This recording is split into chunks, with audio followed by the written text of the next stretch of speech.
Hey, well, Nice. yeah. So anyway, I was playing that Destiny beta, and next thing I know, I'm like, man, this game is actually kind of fun.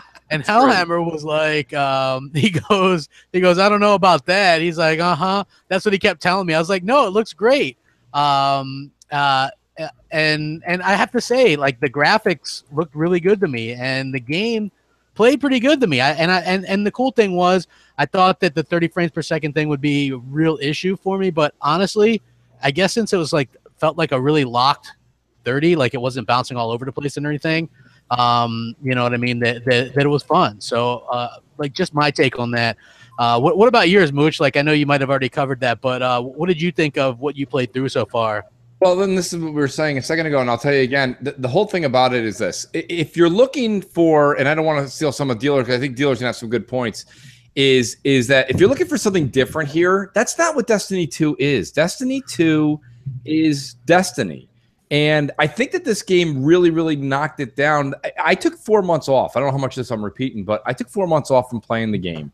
And I got back on. Noof was in my party, and we're just bullshitting. And I'm like, dude, honestly, it feels good. This is a game that just the shooting mechanics are on target. I noticed that they have a little bit more of like a weather dynamic going on in the first story mission.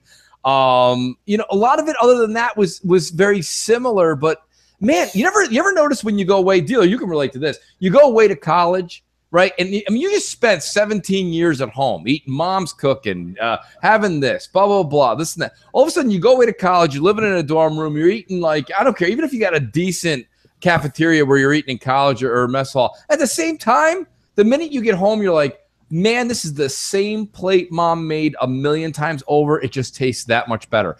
My point being is sometimes absence makes the heart grow fonder. And in this case, where Destiny 2 comes out, for those of you like myself that took some time off, it is just a pleasure to get back to amazing fighting, the shooting mechanics, the crispness of the way that the controls feel, getting back with your fire team, your crew, or some new friends, and playing this. That's what Destiny's all about, and that's my pitch. I mean, it's not much more than that, unfortunately, but it is what it is. I'm thoroughly enjoying the beta. Yeah, you know what? I thought that it was fun. Like, I was hesitant on like pre-ordering it or whatever. And again, now when you pre-order on Xbox, they don't charge you right away. So it's a situation where, like, if I didn't like it, if I didn't like it, I could always like say, can I get my money back? And now if you do that on PlayStation, then they ban you or whatever. But for me personally, I was like, hey, you know what? I'm going to give it a try because literally everybody I knew was playing it. Hellhammer, what was your thoughts on it? Because I know that you played through it a little bit as well. I mean, I played through the first mission and that sort of stuff. To me, it just felt like Destiny. I mean, graphically, some of the effects were a little bit better, but that's to be expected because it's not a cross-gen game now. Yeah. With that. I mean, if it's using the same engine, they don't have to have it run on two different, a lower platform. That's have to run on PS3 or 360.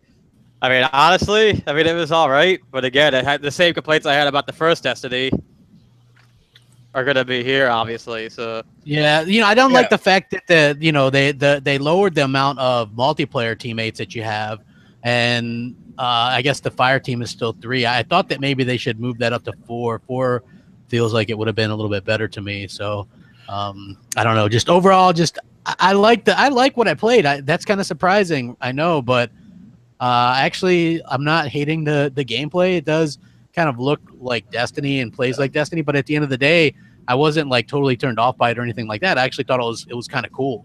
Look, so what about you, Noof? Because I know you played through it too. Man, I can just basically say that Destiny 2 is like when your girlfriend shaves her pussy. It's still a pussy, it just looks a little better. That's pretty much what we got here. Oh, no, chill.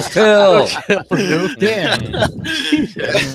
Yeah, I don't know if that was the greatest analogy. I don't know if the greatest analogy, he said. All right, well, let's go for it now. Destiny 2, it's like I said, it's a lot of fun to play. Play mechanics are smooth. Frame rate seems to be pretty decent. Like I said, it's not going to change any minds. If you didn't like the first one, you're probably going to want to avoid this one. But hey, if you like it at all and you like hanging out with friends and just shooting the shit for 20 minutes or maybe, you know, playing the game for 10 hours at a time, it's a pretty good experience. And I'm excited to see where they go with an actual campaign. We got a little taste of it here with the beta, but there's a lot more to go. And that will be fun in itself, actually playing, you know, story-based missions outside of, you know, do a strike and watch a cutscene. So that's where I'm going to leave it at that. Yeah, you know, I again, I'm gonna play it a little bit more, but I did get to play it a little bit this afternoon, and I thought it was pretty much damn, you know, pretty cool. You know, not what I expected at all. Okay, so let me say this because I know you're gonna go right to dealer, and I want to hear dealers too. But I did say this just before we got cut off. Before I said, "Crap, if you're going to do this game or you're gonna play this game, you've got to dedicate early on 6 to 7 hours a week, and then later on you could taper off to 4 or 5." Like, that's the only way you're truly going to, like, stay with the Joneses. You know what I mean? Like, if you just are like, Mooch, you're right. This is great. This is great. And then all of a sudden on September 18th, when, like, something else comes out or something that's, you know, and you're like, oh, no, I got diverted back to a backlog game. And then all of a sudden you come back in November 1, you're like, this game sucks. Like, you can't leave for 8 weeks. That's my only thing. So if you're going to do this, all I ask is that you do have to put a time commitment into it. Yeah, you know what? That's how the game rolls. Yeah, that's what happened to me in the first one. Like I said, like I played it and I never even did a strike or anything like that.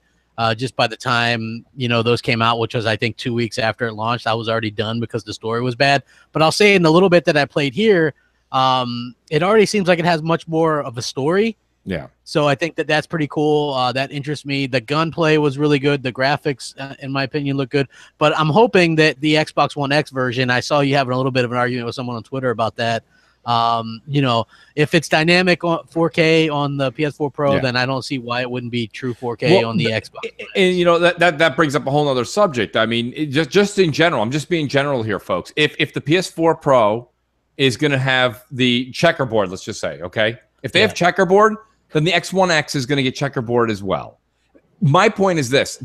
At the very least, if you're investing in Xbox, you're going to get at least what's matched on the PS4 Pro. Now, I think if someone says to me, hey, you also have the opportunity if you invest here that maybe they'll do more. We don't know. We don't know. I don't know. But if there's actually a possibility that the Xbox One X can actually do native 4K throughout and not have the checkerboarding or dynamic, guess what? I'd still rather invest. Not only would I rather invest because it has, I think that, you know, listen, the mechanics, the controller, the online, the community, I like better on Xbox. It's just that's a me thing. Okay, that's a me thing. Yeah. But I think that if you actually are going to invest your money in the Destiny 2, wouldn't you want to invest in the box that has the possibility of having the better lighting effects, draw distance, and 4K? True native 4K. And that may not happen. Maybe we'll just match the Pro. But at the very least, you're still getting your investment in the X. It's impossible to match the Pro because even if everything's exactly the same, the X will be better because the hard drive's 60% faster. Exactly. So even the load times will be dramatically reduced. Like that's not even up to the developers. So I mean, no matter what, it's better. And that's try to nerf it as much as they want. Thank you. That's my point. Dealer just said it. No, Dealer actually, everything he deals in is facts. Sometimes I like to look at a little bit of the gray. Whoever just Darth Vader agrees with me. You know, is me. You know, but I mean, Dealer says it himself. So what I'm saying to you folks is, listen, if you have $60 in your pocket, and you're like, where do I invest it? If you're worried about the way it's going to look, feel, and play, I still think your money's better invested on the Xbox. I really do. And I think Dealer just said it right there. At the least, you're going to get parity. And even at parity, the Xbox One X, because of its superior technical prowess, it will perform better. Well, yeah. Game looks pretty damn good on the fucking baseball list. Damn. So, I don't know. Yeah, that's what I'm saying. Great point, one of the things that really kind of disappointed me, though, with that was there's no HDR in this game. For whatever reason. You know Activision. You know Bungie. I did hear that the visuals kind of scaled down when the world opened up. Is that the case? Anybody knows that? Or Strike or anything? I didn't play the Strike yet, but I did play the first campaign, which kind of drew me in, you know, where you get kicked off the thing or whatever, you get your ass kicked, and you're just kind of like, oh, they kind of like do a, you know, like this is the thing I'll say about Destiny, right? The first Destiny, you play that beta, you just grind and grind, and it felt like a grind, right? And then when you got the game, that's how you started off the game, like doing that shit all over again. So like your first like multiple hours on Destiny were the same that you put in the beta. And so that was really kind of what kind of turned me off of that. With this, they kept it kind of short and sweet. You know, you do that little. I think it took me about 20 minutes, and then I was finished with it, and I was like, hell yeah, you know what I mean? Yeah. So it definitely has me interested in it. I'm not gonna you know, cancel my pre-order or anything like that. I'm looking forward to actually kind of jumping in. And what the hell? Because I pretty much buy everything anyway. So it really isn't that big of a deal to me. You know, so. I mean, my thing about this that I feel like Microsoft is I'm just a little shocked. You know, I mean, there's a lot of those early rumors, nothing really substantial to bite on with, that we thought possibly we would see a late August release of the X. Then we saw maybe early October. Early October held some water with me. August didn't hold a lot of water. That whole October 13th date held some water for me, because here's the way I looked at it. Destiny was coming out a month prior, basically, and then all those games that are coming out end of October and then early November, you know, that would give the X the chance to have 4 or 5 weeks on the open market to be purchased in people's homes and ready for new games. I'm a little surprised why November 7th. To me, that's the only thing where some people are like, you know, listen, we live in and what have you done for me lately society, right? I don't care if we're talking about sports or you're talking about anything, your work, where you work. You know, you could have done something fantastic 3 weeks ago. All of a sudden, someone at your job does something great yesterday, and that's all they're talking about is that person. You know, my point is that, like, the X doesn't come out till November 7th. Now, I have the patience for it, because we've been gaming for fucking since the mid 80s, right? You game so long, you learn to wait. But a lot of people are like, no, $60, I want it now. Now everybody becomes Veruca Salt. And it's like, you know, it's like, I don't understand why you can't wait. But if you can't wait and you have to have the 4K day one, when Destiny isn't like a Sunset Overdrive or an Uncharted 4, okay, this game's got 3 years in it. 2.5, 3 years in it, easy. So to say you have to wait 2 months, if that's the end of your, if you can't do that, I mean, that's a you problem. You know, you got a lot of other patience issues. But I mean, like, you know, but if not, I mean, I just think your money's better spent for the longevity of this game on the X. But I do say that the November 7th launch date hurts it only with this one particular game a little bit for people who can't wait. Yeah, I agree. And I think that both the game launch as well as the X1 launch will be here before you know it. It makes me remember all the people that were saying the X1 was coming out in August. That's exactly what I just remembered when you were talking about that. I don't know anybody that was pushing that agenda. Come on, guys. Yeah, who did that? Hold on. Here's the thing, right? When I did, that was a theory of mine. I created that theory. I was like, they moved, this game comes out then, and crap. You know what I mean? Fraud. Yeah, I know, right? But it was just like one of those funny things. I even said in the video I did, I was like, I'm creating this. Yeah, I was like, this is just a theory. It's not like legit, or it's not 100% or anything like that. So it would be kind of interesting if that did happen. But then it didn't even happen. But anyway, hey, we got over 400 back in here watching. If you guys wouldn't mind all hitting that like button and share it and all that kind of stuff, so everybody gets the proper link and stuff like that. Apologies for the little bit of the technical difficulties earlier. I appreciate you guys coming back in here and stuff like that. I want to move on to another topic, and that is rumors that we didn't actually talk about this last week, that the next Xbox already has a code name, and they're already kind of in the early stages of development. I mean, what's your guys' thoughts on this, just going around the room? Code name Spanky. Come on, bring it. I don't think they're going to. That wouldn't be a very good code name. Spanky. I mean, we knew. No shit. Yeah, exactly. Thank you, dealer. We knew this. I mean, it is good, and it's refreshing to hear, right? It's always refreshing to hear, because all you have people doing now is talking about the PS5. And we know the PS5's coming, and as sure as shit as the PS5 is coming, the next iteration of Xbox is also on the way. So to hear that it's coming from Redmond, I think is a huge sign of relief, because before this generation, we were talking about it was the end of consoles, and now we're 3 or 4 years into the future predicting that these new consoles are on the way. So the same guys that said PS5 is coming this year or next year. Yeah, said that mobile was going to kill console gaming 5 years ago. Right. You know? Which that of course didn't happen, and people are still enjoying their consoles and things like that.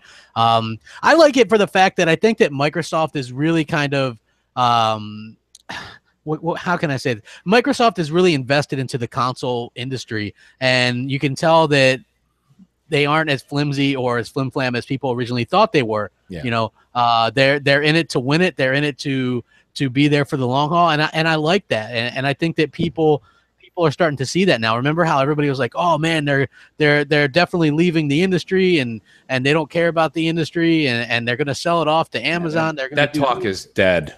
That talk yeah, is like dead. that. That's totally dead, and I'm so happy to see that it is dead. You know what I mean? Like I am happy that Microsoft is doing what they're doing with the Xbox brand. They want to be in that position of power. I also get that distinct feeling from them as well, that they're really happy that to go after that power narrative again, like they were originally. Because if you remember, there's no power greater than power of X and all that kind of stuff. Right. You know, so I think just go, roll out. Yeah, I just think that that's really what they're starting to do, and they're starting to push that whole power thing again. And I like that. I want to see them around for a long time. You know, like anybody that's a real gamer and you want to sit there and bash the Xbox and you want the Xbox to go away, then see how that works out for you when Sony's just pushing their whole narrative on you 24/7. You know what I mean? Like without Microsoft, think about how shitty things would be right now. I mean, they're the ones that are pushing Sony. You're getting some decent games on PlayStation Plus, probably because people were bitching that the games were better on Xbox Live. You know, you have people constantly bitching at Sony to make PSN better because Xbox Live is so good. And I think that is something, you know, the competition is great. As much as I bust balls about Sony and things like that, I want them around because it makes Microsoft fight back and give better deals and better games. And, you know, it's like that ebb and flow is what's really important in the gaming industry. That's the main reason we're getting the stuff we're getting. Come on, man. Exactly. It's all about the Atari box. That thing's going to destroy. That's the reason we're getting X1X, all because of the reveal. Like I've said, I wouldn't change it if I could. Like you know, like I said, we used to have to pay for basic apps. Like we had to have Xbox Live to use YouTube.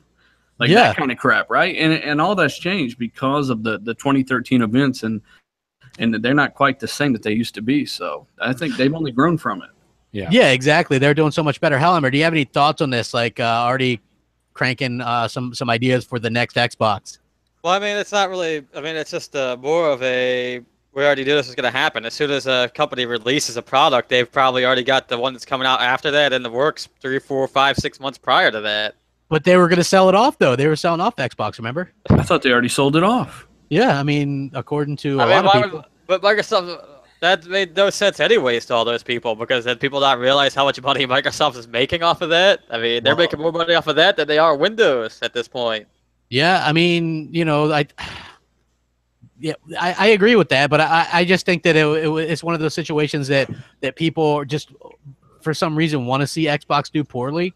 Like I've never understood that. Like I don't want to see any of them do poorly. I think one of the best things about last generation was everybody did pretty good for themselves, and you know there was none of that. I like the fact that the PlayStation 3 kind of ended in last place for the simple fact that it taught everybody a little bit of humility. Like what, you know, first isn't always going to be first, and anybody can fuck up.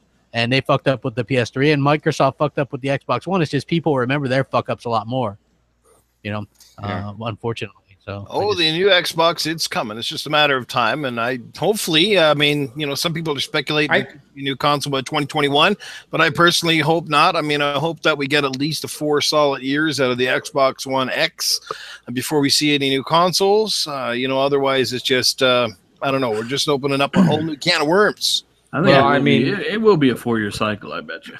Yeah, 4 years sounds right. I mean, the question is will Microsoft release their new console when PS5 comes out, or wait the extra year? Because that extra year, as we've learned just in what we're living through right now, is a huge deal.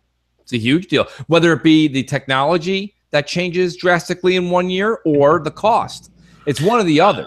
I think it's a bigger deal depending on where you sit in terms of your status, in terms of the lead in the console market, because I think it's more imperative that Microsoft get to the market first with their new console than Sony, if you ask me, just because, you know, Sony's the market leader. So if all those fans who have the PS4, they jump on the next bandwagon early, you know, there's a lot of potential sales to be lost there. You know what I mean? Yeah, you know, they might do what they did with the 360. They knew they had an extremely short life cycle with the original Xbox. They wanted to get out a year before the PS3. So it could be a 3-year cycle this time. They want to release and launch the same year as the PS5. You never know.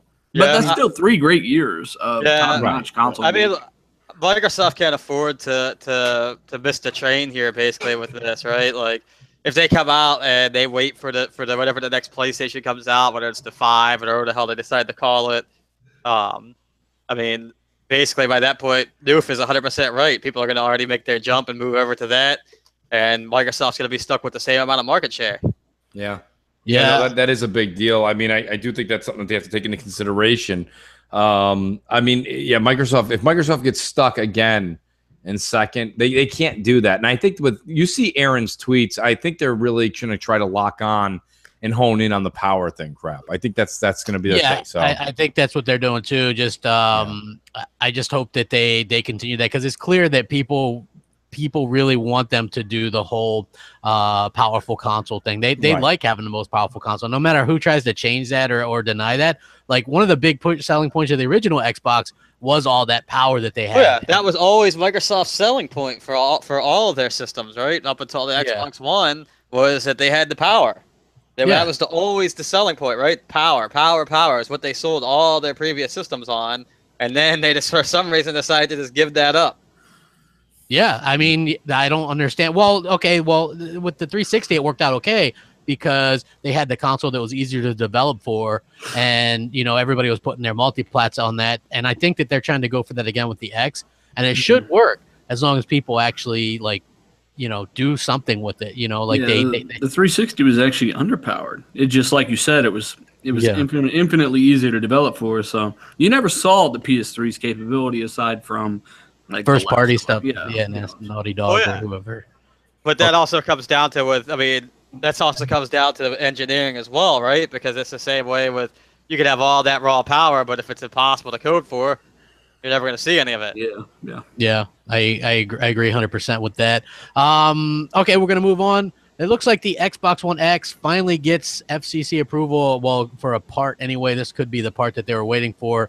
Some kind of wireless thing inside the console just recently got approved. I think this pretty much leads the way for them to probably announce pre-orders around Gamescom. What's your guys' thoughts on that? Yeah, it was one part apparently holding this whole thing up. It's a wireless receiver, a 5 gigahertz Wi-Fi receiver. Apparently it's using some kind of new model or something, and they had to run it through there, and it finally got approved. So you're right. Probably Gamescom. I would imagine right around the time they unveil that graphics comparison they've been touting. And they need to do that extremely well, because it's going to be hard to really show all that fidelity over YouTube. YouTube's 4K seems like 1080p Blu-ray. That's what it does. It really does. I mean, you cannot really see everything you're getting with the X unless you're seeing it natively. So it'll be hard to do, but hopefully they do it correctly. Yeah, this thing is to be held up. I don't know. It's like a lot of people think that that it loses some of its doesn't lose anything. As a matter of fact, it's only gained momentum. Yeah, I don't think it loses any momentum either. I think that a lot of people are still talking about it, and we're going to see a lot of people actually jump out and pre-order this thing. It's gonna be huge. Like, here's the thing, and I did a video about this last night, which was more people might be waiting for the X than people actually thought. Because everybody's like, well, the S will be the best seller still, or I don't see a lot of people spending $500 for this or whatever. But the value that's included in this thing is well worth the price, so people could be waiting. It's like I said about Destiny crap. I'll say the same thing about the Xbox One X. Okay, people are now sitting home, and they're not going to say it in the chat or on Twitter, because nobody, God forbid, you ever want to say something nice about Microsoft, so they won't. But there's people sitting home right now, and they're like, oh, you know what?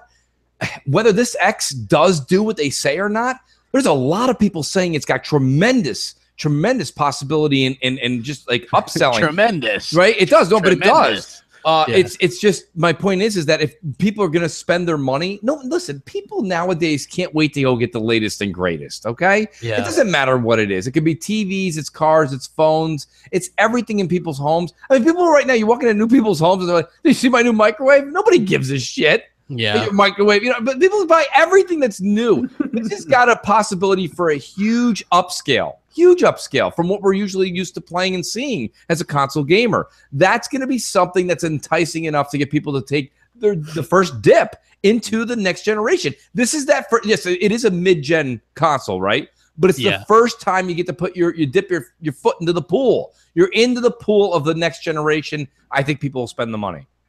I think they will too. I think that a lot more people are going to buy this thing than what like people like Michael Pachter and some of these pundits are actually kind of giving them credit for. And I mean, What's seriously, 4K?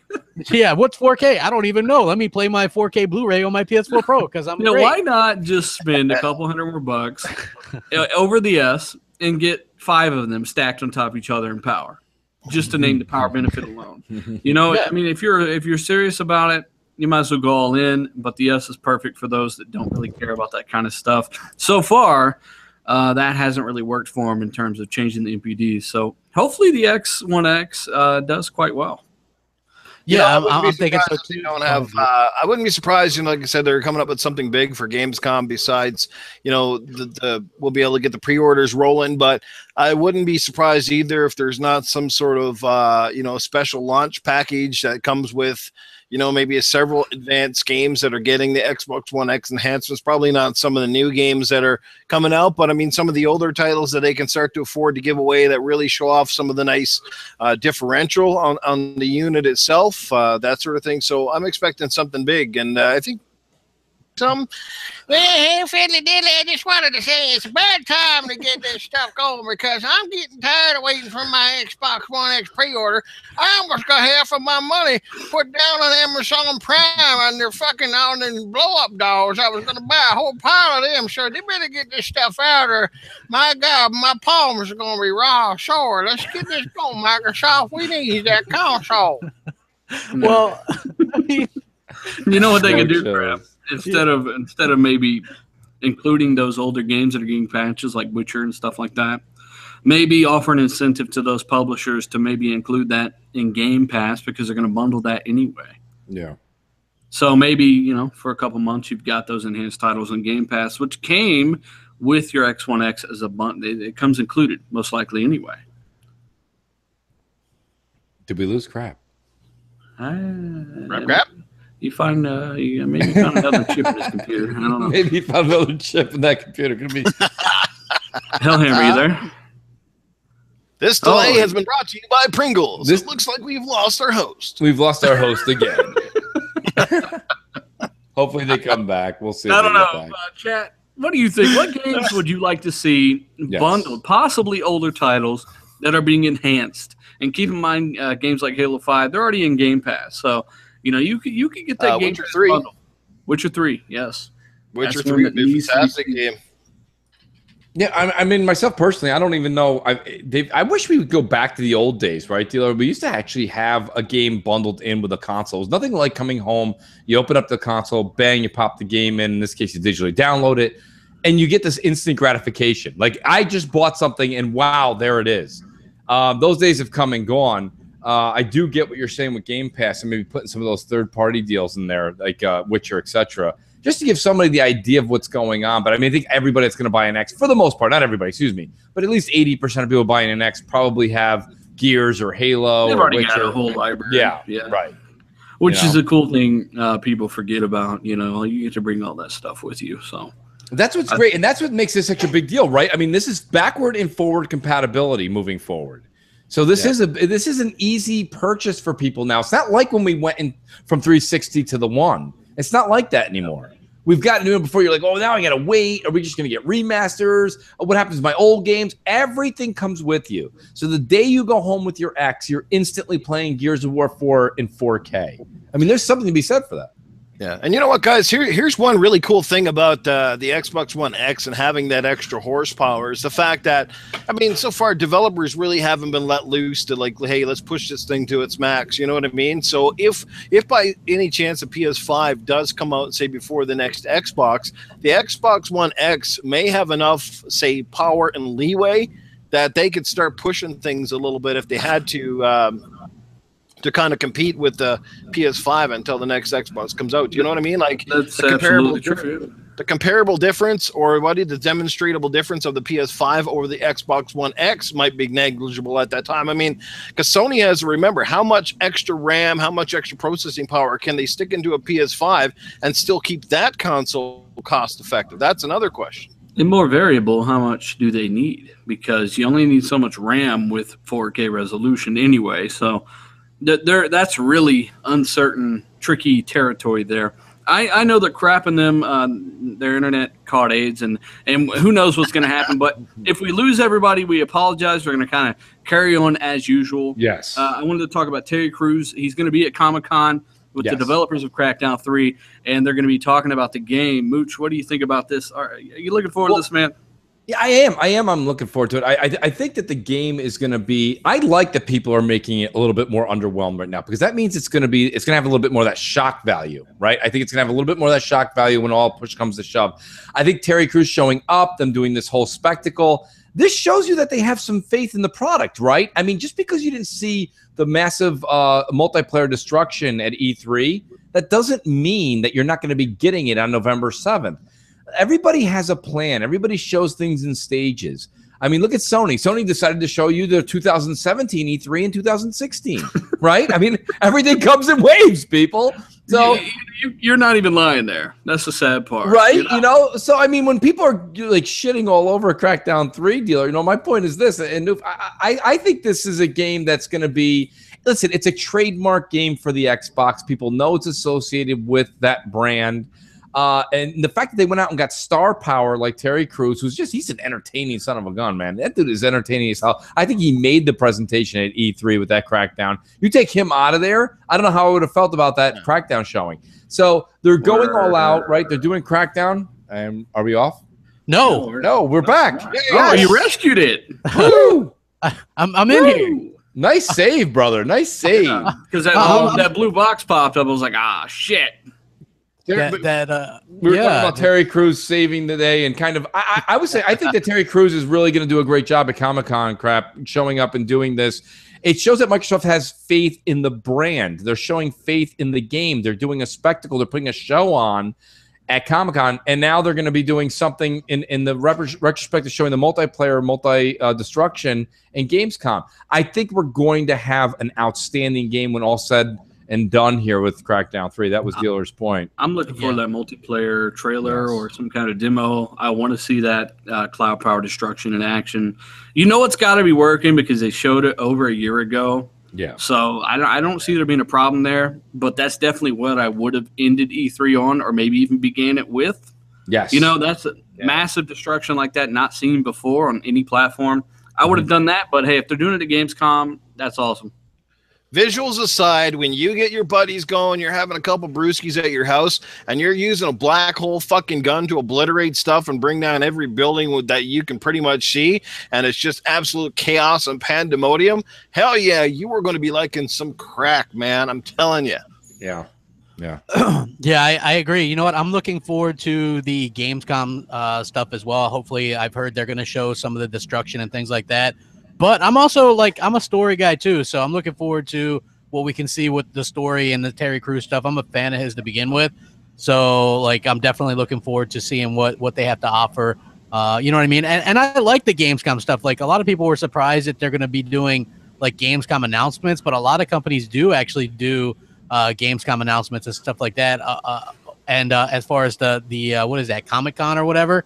So I'm kind of excited about that too. You know, that's one of my most anticipated games, and it's going to be one of the ones that I'm going to pick up with my ex as well.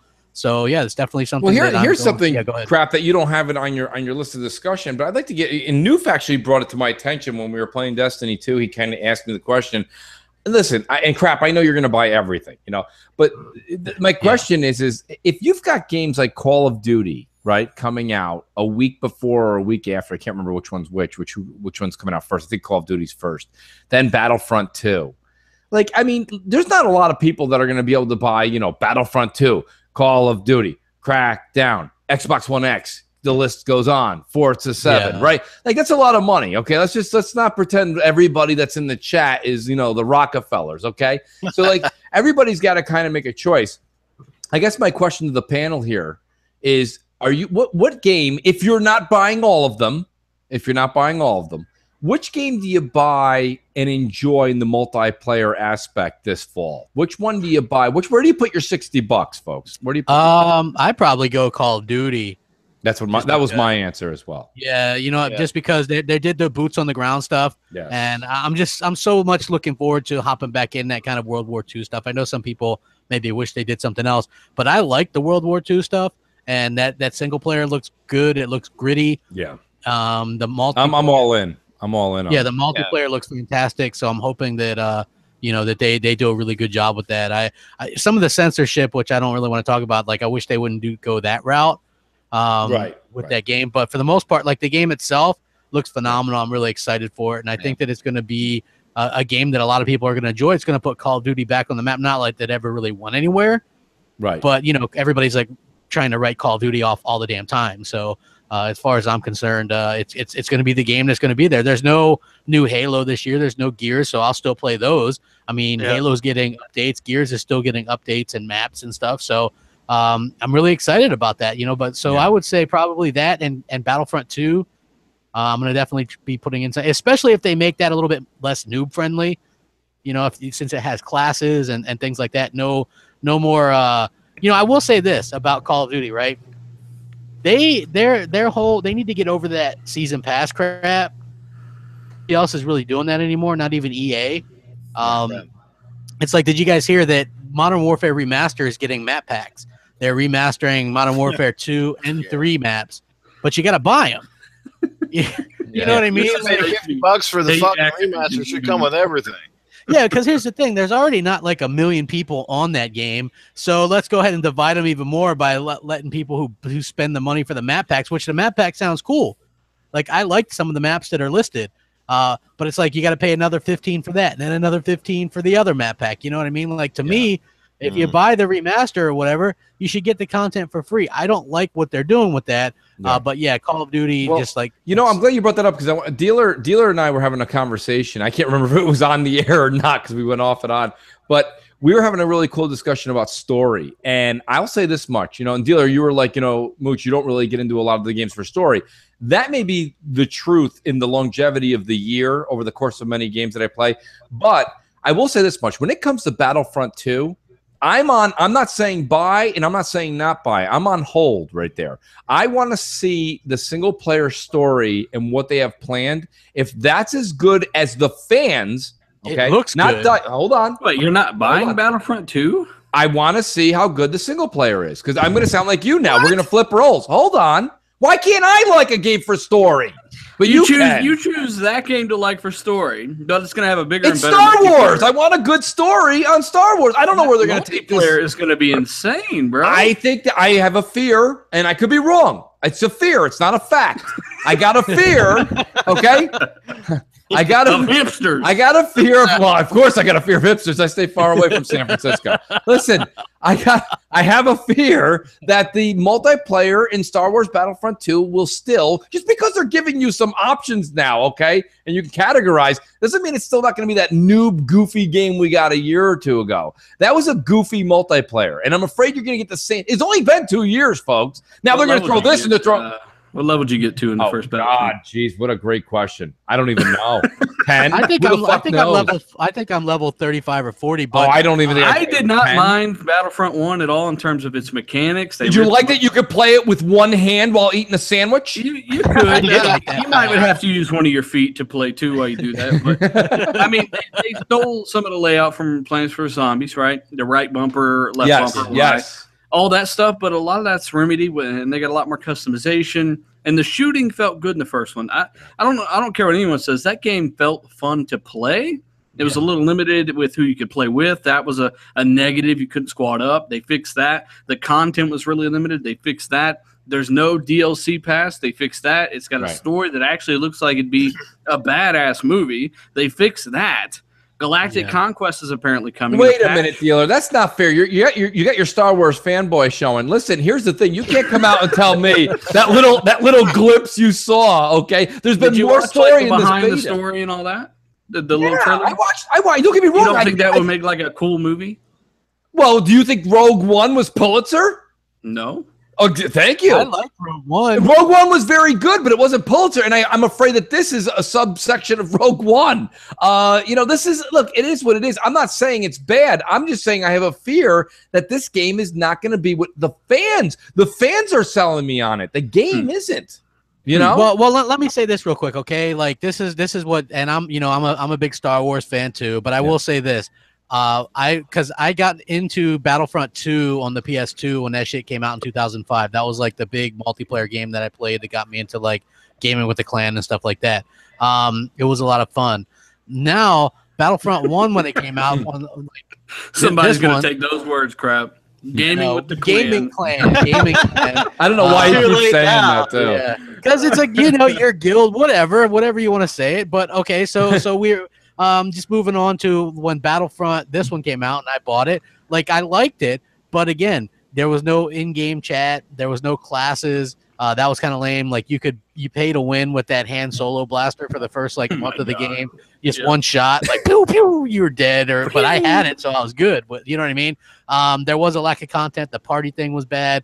That Walker assault was really skewed. If you were like the rebels, you were fucked. Oh yeah, you got a few match supported Walker assault too. Yeah, exactly. Pretty much should have just started the match and let them fucking just walk on you the whole time. Yeah, there was no there was just a lack of content in general. No single player. There was no space battles, which Battlefront was known for. This one, they got 3 different studios. Like one studio did the space battles. One studio, who's Jade Raymond's studio, did the campaign. So Jade Raymond is the one who did the Ubisoft Splinter Cell games back in the day. And then she left, and now she works for EA and has her own studio. She did Assassin's Creed as well. So. Yeah, she probably did. I mean, she did work with Ubisoft, so she's very talented and has a very talented group. So they're doing the single player. They're called Motive, and then of course DICE are doing the multiplayer, which the multiplayer wasn't bad. I liked it. You know, it wasn't. I don't think it was. It was. So I just want to. I have to stop you, Crap, because the list of things that were wrong with the first one you just had was longer than a third grader's wish list to Santa Claus. I think that's where he's going with it, though. They fixed all of it. They fixed it all in 18 months. Bravo! Huh? Because no other company's ever done that. Well, look, you've got 3 studios working on it. You got 3 studios that aren't even talking to each other. They don't know what the fuck's. But they're working on totally different aspects of the game, though. That's the thing, right? Like, look, you've got one studio that's had 2+ years, if not longer, to work on a single player, and that's all they're doing is a single player portion. Then you have 2+ years of another studio that's just doing space battles. I think they can handle it. And then you have DICE, of course, and the multiplayer wasn't bad to begin with, so you already have a good base there. You add in a couple things, bada bing, bada boom. You got like a fucking fantastic. There's 3 different subsections to McDonald's: fries, burgers, and Frosties, and those people are separated by 3 feet and can't get it right. Listen, what I'm saying is, you guys are fanboying, and that's fine. Listen, I've been there in a different subject. I've been there somewhere. You guys are just having a really listen. I hope it's fantastic. I'm all listen. I got the $60. I'll put it towards it. All I'm saying is, I want to be better than the first. How is it? Because you're letting Star Wars clog your mind again. I'm not even like a Star Wars super fan or anything. I mean, is it not a fact that everything we just said is true? Everything you said that was wrong with the game was true, and then you confirmed all those things that we said. And Destiny did the same thing, but you sat here in the beginning of the show being like, "Fuck you, Bungie." But like what I'm saying is, they said they fixed everything. Is the same shit. You just said it. They said they fixed it. Right now, here the fans are saying Battlefront 2 is fixed. At least Bungie's saying it. I haven't heard DICE say they fixed shit. They're like, what? Well, they said that several times. They said we got a shit ton of negative criticism. We tried to fix every single aspect. They literally said that. There's a lot more wrong with Battlefront 1 than there is with Destiny 1. All the benefits that Crap listed off, which they are very good, and they've done a lot of work here with 3 different teams, right? Ubisoft used more people, and they get a game. You gotta have faith, Mooch. I don't know, man. I think the game looks pretty fucking good, and it's not the first time multiple students. It looks good. The first one looked good too, Noof. Yeah, they did. Well, I actually still like the first game. I'm not a big hater on it. Yeah, different. It was different than the old Battlefront games, but I still really enjoyed the first one for the most part. That sort of thing. It's just that by the time I was starting to get into it, a lot of people had left it behind, moved on to something else. I don't know. I think the new one's going to be good, as long as I hope DICE fucking improves the flying mechanics. Anyone ever found that all of DICE's games, when it comes to flying vehicles, is absolutely terrible? Yeah. Like it's back asswards. Yeah. Well, I mean, the one doing the space battles is the one that does the racing games a lot of the time. I forget what the hell name of Ghost. that. Ghost Studios. Yeah, so I will say that all those benefits, the game's going to look gorgeous because it's going to look great. It's running on the X as well. Yes. It's going to be really good. I got high hopes for this one. No season pass. That's consumer friendly as fuck. And I encourage that kind of stuff. I'm not going with Activision where they're going to charge fucking Modern Warfare maps that came out 10 years ago in that game. They're remastering them and selling them again for $15. Activision, I fucking hate them. That's why I'm not giving Destiny the benefit of the doubt. I will go with DICE and EA where they're not charging you for DLC and where they're actually trying to make up where they came short. I don't have a hard time paying for DLC when you're talking about 3 years of commitment. And you may not like the content, that's fine. But it's 3 years of commitment to the community, and it's religious, right? It's every spring, it's every fall. And I don't have a problem listen, someone told me this a long time ago. This is why capitalism works, folks. Okay, you walk into a store that they're selling something you like, you hand them money, they give you that service or that product. The company walks out happy, they got your money, you walk out happy, you got the service or product. My point being is they're giving the service here. They're giving you that game. And they're giving you that DLC. I don't see why people get so upset with DLC. How dare you charge me more for more stuff you made? What? Like, this is America, folks. If you don't like that, let me try Zimbabwe, where everything's for free. You get a bowl of rice. Let me ask you another question, Mooch. When you go into a clothes store, right? Yes. You hand them $100. Yes. Do you go in expecting to know what the fuck you're buying or not? Do I because expect for DLC, to know? It depends on what the DLC store is. just paid for, they don't even know what the hell they just bought.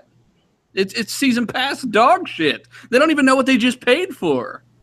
Well, they show you leading up to it every single time. No, they do. They do. They definitely do. Listen, that Mr. Bromance guy who's got a huge YouTube channel, they do a huge 3-4 week before, maybe even a month before, they do a show, what you're going to get. They do a couple of the raids. They show you everything. If you can't be, listen, we've been gamers for so long. We all sit here, we're all wearing gamer hats. I'm a gamer. No, I'm a gamer. Who's that guy in the back? Oh, it's a gamer. Okay, everyone's a gamer here. But the minute DLC comes out, everyone's an idiot consumer. I didn't even see that coming. There's good DLC, though. How do you not? DLC, like the stuff from CD Projekt Red. Yes, there's better. There's better. But I mean, my point, and you know, there's some people in the chat that are like, I like Mooch, but he likes Destiny. Boo-hoo. And it's like, wait a minute. Well, I don't understand. What I don't understand is like, don't give the smart people shit, Mooch.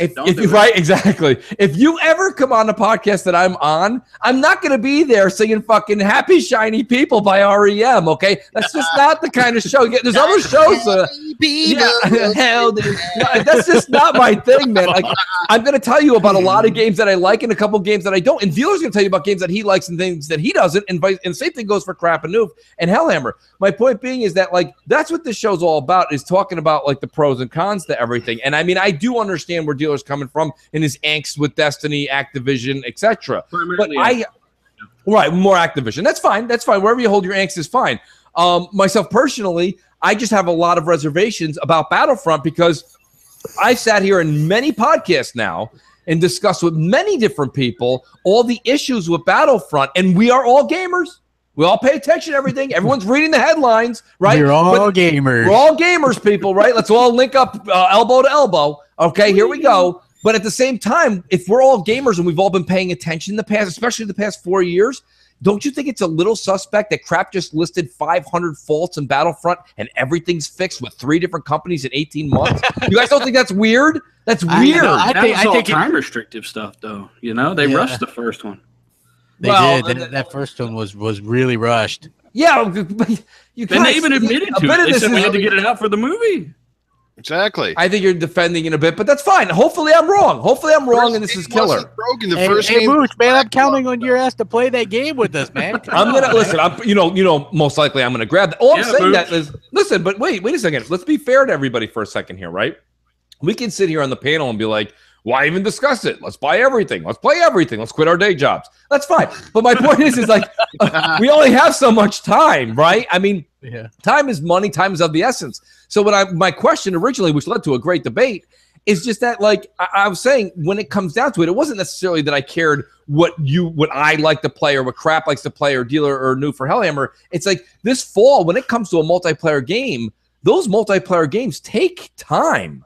And what happens when you are out of time? You have to pick one game to play. Because you'll be playing Destiny, right? So I will be playing a shitload of Destiny, but I have time for probably one other multiplayer game. So is it going to be Battlefront 2 or is it Call of Duty? You can go 14th Prestige like me on Call of Duty and then also hop on with and play some Battlefront as well. Absolutely. And you know what? If you don't ever play Battlefront, right? and there's like 70 patches, we'd be like, hey, jump on. You've got all the free, awesome content that we got. There's no splitting of the community. Come and have a good time. Yeah. And you know what? I don't care what you like, what you like, what you like, what you like. I'm going to buy what I think I'm going to like. And if I buy the game and I don't like it, well, I'm going to return it, wipe my ass with it. And that is why I will get the physical copy. So I can do what I like with it. You can do that. You can do that digitally now on Xbox Live promo. Yeah. Good. I'll send it back to him with a couple of big memos with middle fingers. Well, no, look, here's the thing, right? I'm really looking forward to the game. I like the first one. This campaign looks really good. I like playing from the evil side or whatever. I like that. It's something different. You know, the space battles are back. I'm looking forward to that. They brought classes back. You know, there's no Crap. more... I know you did this on Crossfire. I have to do it, and it plays really well. Daryl Satterfield here, he writes in the chat, Mooch, you talk way too much and cut people off. I'd like to hear from everyone else. There's 5 of you. And I always hear you. Only 3.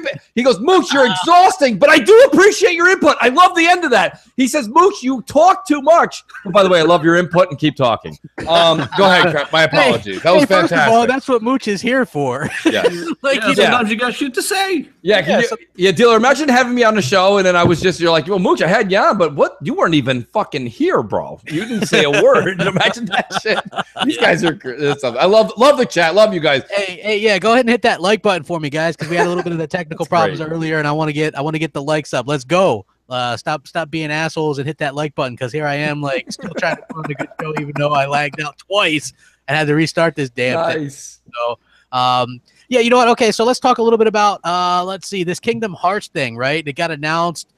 It was funny because this got announced as coming to the Xbox One years ago, right? And then all of a sudden people were thinking it wasn't going to come to the Xbox. Right. And then Kingdom Hearts Twitter tweets out, first one to come to Xbox. And the saltiness, I don't know if you guys read that. Like, if you clicked on the Twitter comments, and they were so angry.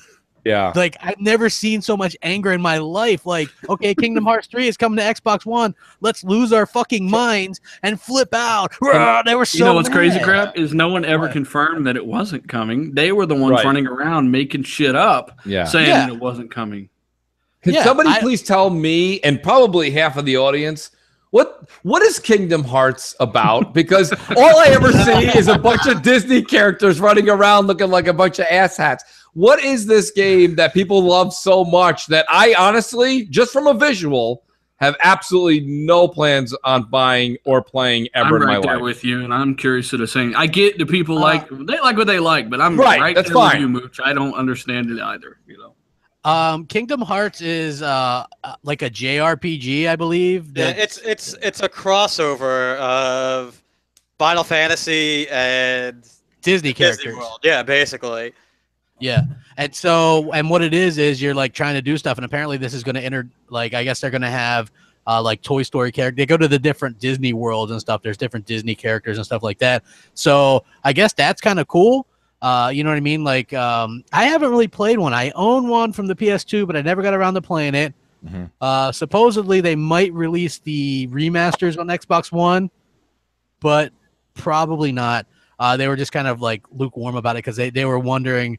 Again, this is what the developer said. They said that they feel like the games wouldn't sell well here in the States on an Xbox. That's a really good point by that executive, because he doesn't realize that fucking Disney was started here.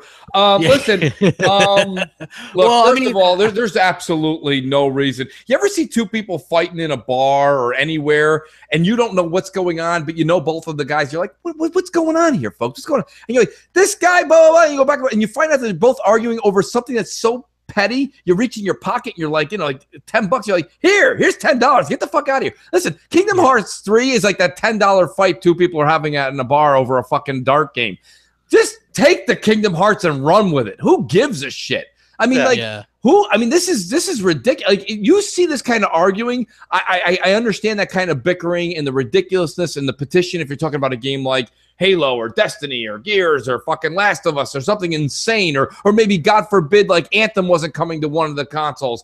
But Goofy fucking in a fucking like serious war with Minnie Mouse? Who gives a shit? Like, I don't understand.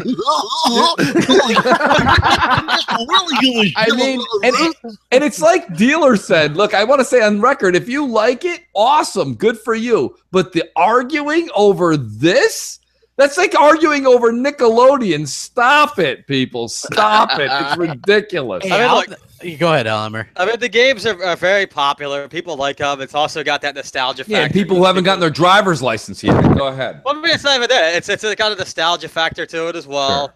I mean, people have played these games growing up. A lot of the people now who are hardcore into gaming or whatever, you know, these are some of their first games, PlayStation 2, you know, whatever. So, I mean, that's the big part of it. But, I mean, yeah, I mean, the fact that people are arguing over it. It's crazy. It's crazy. Yeah, I mean, it's not, for Goofy. It's not a big enough game to be worth arguing over, right? I mean, the game's probably going to do well on Xbox, pretty decent on Xbox, but it's not going to light it on fire on sales. There's solid games that have a very loyal following because they've been out on the PlayStation 2, the PSP, the Vita. I mean, they've had it on almost all the PlayStation consoles, and it's kind of funny because a lot of people complained when Tomb Raider came out saying like, "Hey, like Tomb Raider was a PlayStation franchise, and it, you know, and it belonged there," which is actually false. Tomb Raider, the original Tomb Raider, people didn't know was actually a franchise for the Sega Saturn before it was planned for PlayStation. So that was kind of different. But no, it's a pretty good franchise. I've never really played it. I watched lots of videos on it, and it looks interesting, but it's not something that I'd be running down to the store like, gotta go get this copy. I think it looks interesting if you're on like peyote or mushrooms. I don't know. For some reason, I just look at. I remember years ago, I had heard people talking about Kingdom Hearts, and it's going to be fantastic, and it's going to be this and that. And I said, geez, I got to look into this. So I went to YouTube, and I started looking at it, and I'm like, what the fuck is this? I thought I typed something in wrong. I'm like, what is this? Like, the thing about it is that if that's what you like, look, that's fine. It's I'm not knocking it because you like it. I just don't understand the constant arguing over a game of this kind of stature. It's like arguing over an elbow doll in Toys R Us. I don't know what you're doing. I'm confused. I'm like, can't you just wait till the next elbow doll or go fucking pick something else up that's a cartoon? I don't know. I don't really understand the premise here or what the big deal is. And the petition it's boggling to the mind. Yeah, the petition, in case you guys didn't know, was to keep Kingdom Hearts 3 off the Xbox One, but not off the Nintendo or the PlayStation. Yeah, right. It's comical, isn't it? What the fuck? Yeah, Imagine you're like someone needs like a new fucking lung, and you go to change.org. You're like, I'm gonna go see if someone's gonna make a wish and give me some shit. And you log in, and you're like, the top fucking wish is keep Kingdom Hearts off the fucking Xbox. Imagine how that kid feels. I agree. Like, I don't understand like the thought behind that. First of all, it's a multi-platform studio, you know, and it's a multi-platform game. Like okay, I don't understand the hate for Xbox. First of all, well, like, I mean, look, if you're a fan of the game, why the hell would you want to keep it off another console and prevent possible sales? That's gonna potentially have another game coming out after that. Yeah, I agree. I don't fucking understand it. It's the hate to me is something that I just do not understand. It's completely asinine. And I, you know, like, again, why would they? They might as well not even give Xbox fans Kingdom Hearts 3 because most of us have never fucking played it. We're like us. We're like, what's it about? You know what I mean? We have no fucking clue. So how about you give us the other games first? You know, like, then you could give yourself a little bit of a chance to grow your audience. Because I can tell you right now, I don't know many Xbox gamers that have played this franchise, like, at all. Most of the ones that I do know that have played it were, like, grew up on PlayStation. You know, they're like the PlayStation people or whatever. I played it on PS2. I just didn't get it back then either. So it's just not my my bag. It's not your cup of tea. If it's yours, then hey, it becomes the Xbox, more power to you. Options. Absolutely. It is what it is.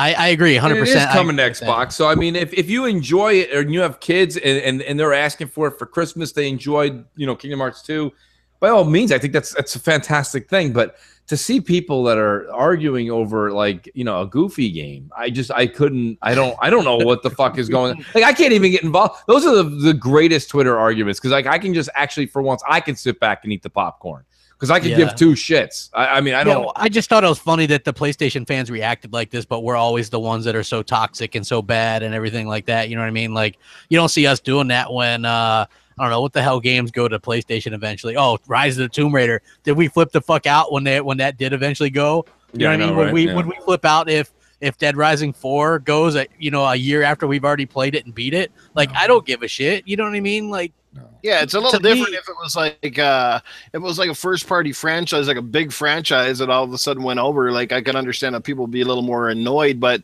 these are third party games, and no one needs to hold a gun to their head to tell them to put a game on a system or not. It's like it's this kind of immaturity that is just absolute asinine. You need to check change.org for a petition. They're probably petitioning to stop that Final Fantasy 15 patch for the X, because that shit looked good. Hellheimer's been ass deep in Final Fantasy 15. Apparently he likes it. You see the screenshot from the X version? Yeah, I did. It looks good. I was gonna wait, but my whole issue is that I have so many games already.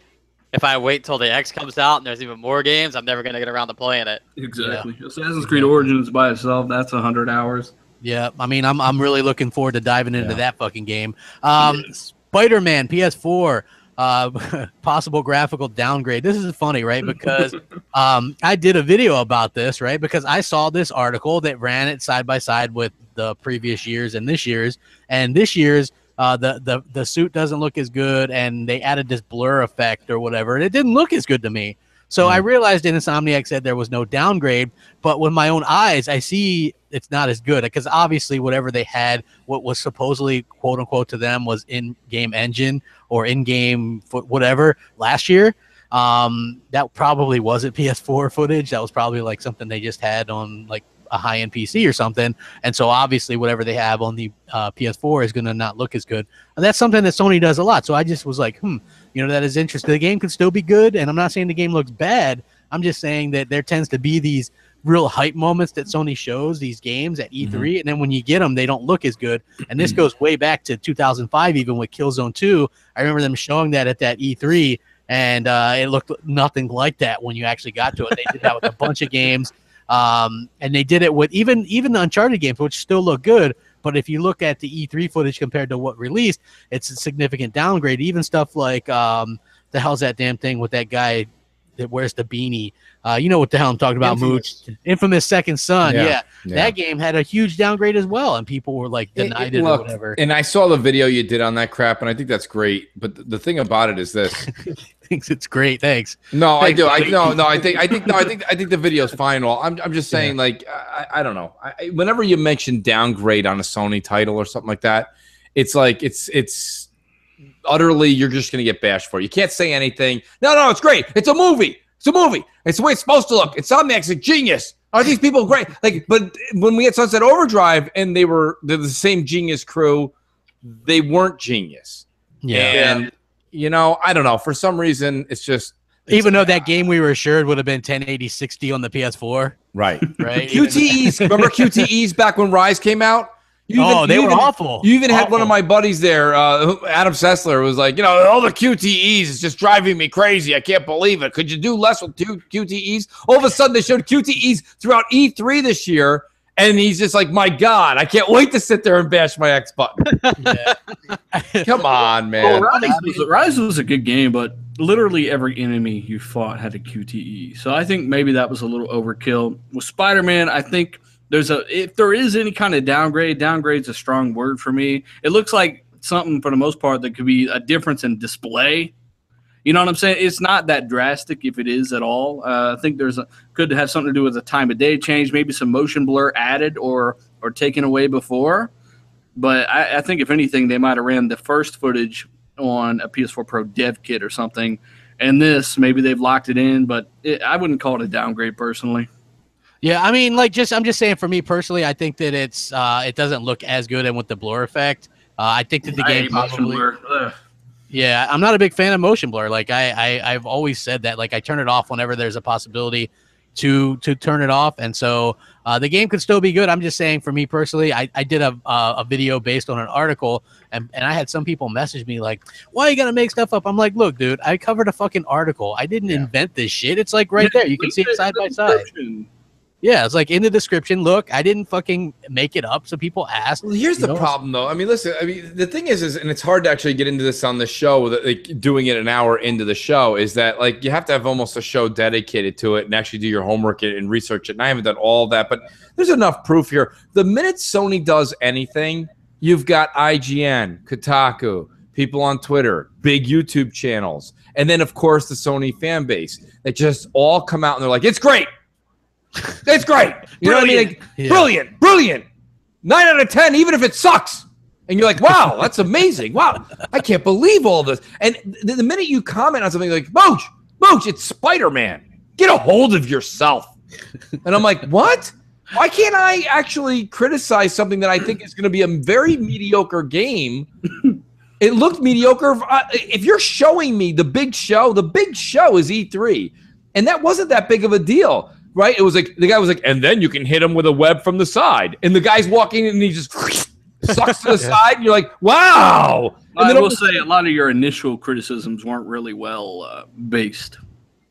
I don't know what you're talking about, but like that's fine. You said that this wasn't going to be good because there was never a good Spider-Man game, for one, right? Well, I was actually quite factual there, but that's fine. There was a good Spider-Man game. There was a couple, okay. So they made 80 of them, and you guys are like, but there was one. But you said there was none, so this okay, congratulations on your 1.2%. I'm just saying, if this were coming to Xbox, I would definitely pick it up day one. I know I'm not the only one, so we got to look at it from different perspectives here. You would think a little different. Well, listen, just so you know, I'm not buying everything Xbox is putting out. Okay, I don't buy everything. I'm not necessarily on the Forza 7 train. You know what I mean?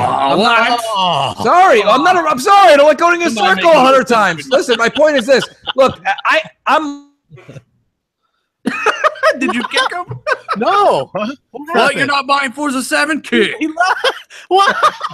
Moose got so mad did he boot it himself?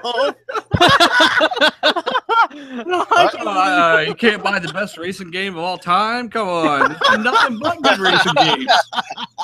Hey, well, my 2 cents on Spider-Man, yeah, I agree, Crap. It definitely had somewhat of a graphical downgrade, but I think it's still going to be a pretty awesome game. I mean, I'm excited. It's Spider-Man. There's so much you can do with Spider-Man, and it's Insomniac making Spider-Man. Thanks for keeping it real, Noof. Thanks for keeping it real. Just if you think you would buy it if it were on Xbox and you're kind of shitting on it just because it's not on Xbox, you might want to think about that for a second. You know, I love Spider-Man, and I like some of the older games. Like, yeah, they've kind of been a little lackluster the last few years, but the nice thing about this one as well, it's not tied into like a movie property this time, like, so it doesn't have to try to imitate all of these weird stories and all that bullshit. Like, you know, they can take their time with it. And I think if they basically make like a Sunset Overdrive style game with fucking Spider-Man in there, it's a win-win, man. I think it'll be pretty cool. Hey, you know what? Like this is the thing, and I'm gonna get the game because I pretty much buy all the games. You know what I mean? So it's like it's a game that I'm gonna get. I just thought that it was an interesting topic, and that you know that it would be something that worth doing a video on. You know what I mean? Like, let's face it, there's not a shit ton of stuff out right now. I'm just trying to understand where Mooch has come from, and everyone's got their own opinion, but the game's not even out, and you can't say just because you've never played a good Spider-Man game that this one's going to be trash. I wouldn't do that with any particular game. If at the very least, hey, it's not for me, but maybe it's for you. You know what I'm saying? Yeah, so I mean, look, I'm looking forward to it. You should have a new slogan. The game isn't great if it gets Mooch hate. Well, I mean, look, Hellhammer's probably hoping I buy it digitally on PS4 so he can play it too. Oh, you know what I mean? Don't do it. Don't do it, that mooching bastard. Yeah.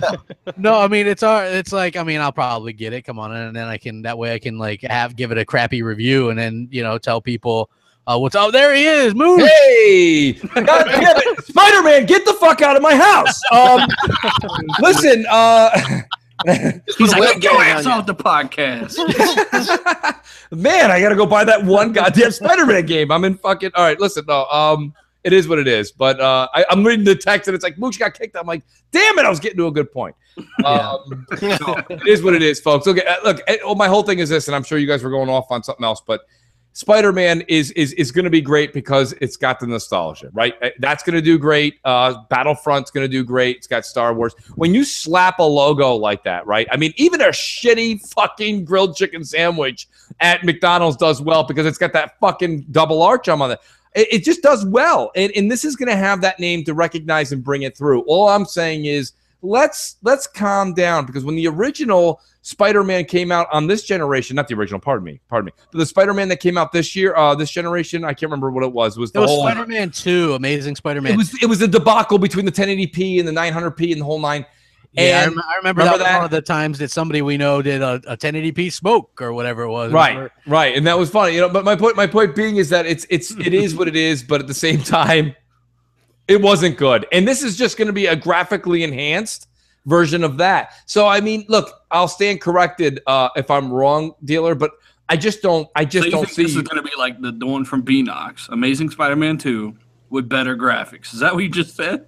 Yeah, that's what he said. It's gonna be this. No, stop it. Calm down, guys. You guys are so literal. You're like a 90-year-old man. I'll be a 100-year-old man if I hear shit like that. Yeah, but listen to me. What I'm saying but the premise is the same, right? It's fling, fight a guy in a skyscraper. Yeah, you play a Spider-Man mooch. Yes, that's correct. Yes, wow. And then QTE, game over. Congratulations. Where's Fizzy when you need him? Look, it is what it is, man. Like, you guys want to buy all that and buy into the nostalgia. That's fine. You're not going to buy Spider-Man? Probably not. Huh.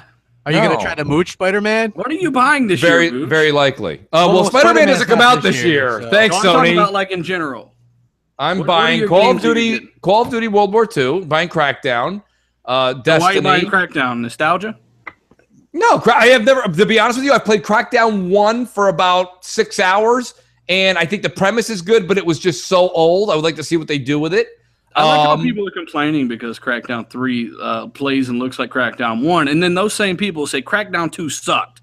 I know that I don't understand either, because Crackdown 2 to me was a better looking Crackdown 1, right? I mean, I don't think it was. Well, here's the thing, right? The Crackdown 1 got 83 Metacritic. People liked it. Like they kind of sneaked it in, Trojan horsed it with the Halo 3 beta, and it was a lot of fun. Big open world, you know, you can throw cars and shit. It was a lot of fun. Then they came out with part 2, and it was a different developer, and it was just like kind of, you know what Crackdown 2 reminds me of a little bit? Sunset Overdrive. So if you like Sunset Overdrive, I say, hey, give Crackdown 2 a try, because it's kind of like got these creatures sort of like that, and it's still kind of good, and it did take a couple steps back, but there's still a lot of fun to be had there. Crackdown 3 looks like a souped up Crackdown 1, right? Yeah. Which is what people want. Yeah, and it's got that full destructive multiplayer, which is something that's never really been done before. Right. And I think that is what's going to be really happy. Everybody that's shitting on this game, it's like, chill. Let's see what this thing has to do, first of all. Right. It's got a 4-player co-op campaign. Everybody likes that kind of shit. You know, you can play with your friends. And then it's got the multiplayer as well. Like, I'm excited for that. Like, I love the multiplayer aspect of games. I love 4-player co-op campaigns. That's why I liked Halo 5. That's why I like Gears 3. These are the reasons why I play those games, because I like playing them with friends. And so I think that that's really cool. And I'm really looking forward to this game, and I think it's going to be a real showpiece. People that are like kind of underestimating it or sleeping on it, you know, I think you guys are going to have a little bit of egg on your face, because I'm predicting at least an 80 on Metacritic. Lock it in. Well, yeah, an 80 is a safe bet, though, crap. I mean, that's like you saying you're going to play the lotto in Florida and maybe hit one number. Look, that's fine. Congratulations. I don't think an 80 is good enough. On an Xbox game, dude, these things get like, people trash these things all the time, man. Right. I mean, but that's kind of where I'm going with all this, and it's not to pick on Spider-Man. I'm just the thing. I guess I'm the age where I've seen a million Spider-Man games and movies. I've seen a million Star Wars movies and games. And I'm like, people are just like, Star Wars is coming out. I'm going. It's going to be great. Spider-Man's going to be coming out. It's great. And I'm like, dude, you didn't see anything yet. You don't even know anything. And you're just defending it because it's a comic book. Look, I don't know. And that's fine. If that's your thing, that's fine. All I'm saying is, can we look at everything? Can we look at everything? Spider-Man, he flies through the air on a web and he wears a cool red suit. What more do you need, man? Exactly. And that's no longer web to the clouds. Yeah, right. You can't web to the clouds. Web to birds and shit. Yeah, I don't know. I just wish. I guess I was just. Maybe I wish I was just that. Well, how did you feel easily about satisfied? Ratchet and Clank, because I remember, like, I liked that game a lot, and I was like, hey, this is really good. And a lot of people love that game. I think it's a really good game. Like, what's your thoughts on that? Ratchet and Clank is Again, I think it's for a younger audience. I know a lot of older people are enjoying it, but that's because we're in the summer swoon. So you see a lot of people be like, "Oh, I got nothing else to play. I guess I'll play this." And hey, it looks really nice. And it is nice. I own it. I've played it. It's okay. But to say I can't wait to come home, like today, I was like, I can't wait to come home. I did what I had to do when I got home, and then I sat down and I got to play 25, 30 minutes of the Destiny beta before this podcast, and I was anticipating that. But to say that I couldn't wait to come home and play Ratchet and Clank, I mean, I'm lying to you. I'm lying to the fucking audience. I'm lying to myself. And anybody who's played Ratchet and Clank, I'm not saying you didn't enjoy it, but there's no way you enjoyed it as much as like your favorite blockbuster. But yet people talk about it like it's their favorite blockbuster. And the reason they do that is because Ratchet and Clank is on their 20th rendition, and they're remembering the nostalgia of when they were younger. And it's the same thing with Spider-Man. It's the same thing with Star Wars. You know, I mean, like, I think people are they just go to it because it was great when they were blank age. And that's here's the thing. Like I do agree. Like, nostalgia can draw people in, but it takes a good game to keep them there. So, like, I this is the thing, right? Like, I didn't play. What happened with Ratchet and Clank was they came out with so many that people stopped playing them because they didn't know where the fuck they were. Like, they did like 4 or 5 on the PS3, and it was part of some kind of weird story arc or whatever, and they weren't very good. So what they did was they rebooted it and kind of refreshed it with this one. And I think that's a smart thing for them to do, because then people can jump right back in from the beginning or whatever, and they can just kind of go in their own way or whatever. Like, Helen, what did you want to say? Because I know you like that game. Yeah, I think the game is good, right? It's not a nostalgia factor for me because I never played one prior to. What did you like about it? To the new one. Instead of I liked it. What did you like about it? I mean, it's a solid platformer. It's got good controls. It handles well. It's not something you find every day now. I don't think it has very good controls at all, but that's fine. I own it, and I'll totally disagree. I think it's fucking amazing. That game is a solid 9. Fantastic graphics, almost CGI light. The play control is right on the money. It's got lots of innovative weapons. It's just fun to play. It's, I don't know. I really liked it. I thought the camera angle was terrible on it. Well, some of those classic games. Here comes the excuse. All right. Well, hold on. Like, Noof though, like, didn't you? Noof's game of the year is Horizon Zero Dawn. Yeah. So I won't take it back. I know, but there's still plenty. Listen, in Noof's defense, there hasn't been shit out this year hardly. So give it time. Right. Well, yeah, we're not done with the year yet. So, like I said, so far, but I've enjoyed that game more than just about any other game I played this year. So that technically makes it my game of the year. You know what I mean? Damn, you even enjoyed it more than, say, Mass Effect? Yeah, Mass Effect was Mass Effect was my biggest disappointment of the year, simply because it was my most anticipated game of the year, and it let me down. I'm not saying it's bad. I love it. I'm still playing it, but it just let me down, man. Mass Effect just It's kind of a good time to bring up Casey Hudson going back to BioWare. Yeah, Casey Hudson, that's a hell of a segue there. So Casey Hudson, the guy who was behind the Mass Effect game trilogy. Yeah, and he actually got some shit ever, but we'll let him slide on that because he left to do some weird HoloLens shit for Microsoft, and now he's gone back and he's the general manager of BioWare, working on Anthem and stuff. Well, BioWare is also working on another Dragon Age, which is Hellhammer's really excited about. But what's your guys' thoughts on this, man? I'm actually glad. Like, I think he's kind of wasted. Even though I'm a Microsoft fan, he's completely wasted working on fucking VR, AR stuff for Microsoft. Yeah, like, what the fuck is he doing? I think this is good because, like I said, I remember when he left, and we covered this on Xbox Nation. He left BioWare in the middle of Andromeda. Yeah, I think he was the guy leading that team. I'm not sure. But I was like, this doesn't really point to anything positive for the newest Mass Effect. So he's a guy who made the first 3 what they were, good and bad. And I think he's definitely more capable than the current B team at BioWare. So I think it's good that he's coming back. He's the Todd Howard of BioWare. Yeah. Like, I think it's fantastic that he's back. Did you guys see the picture floating around of Mass Effect Andromeda at Goodwill? They got, like, crates of those fucking things unopened from Target. What?